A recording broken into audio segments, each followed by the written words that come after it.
Did you know the January 2026 intake is the last big chance to apply before universities close their doors till September?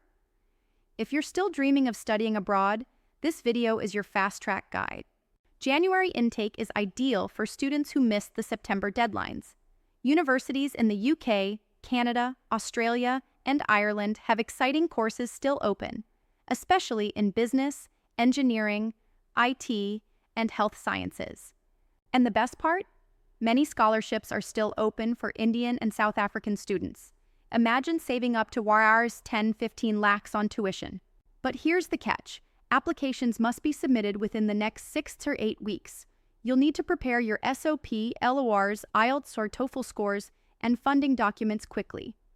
Visa slots are filling up fast. Waiting too long could cost you your chance.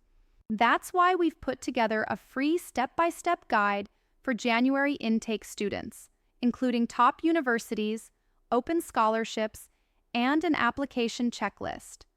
Click the link below to download it instantly.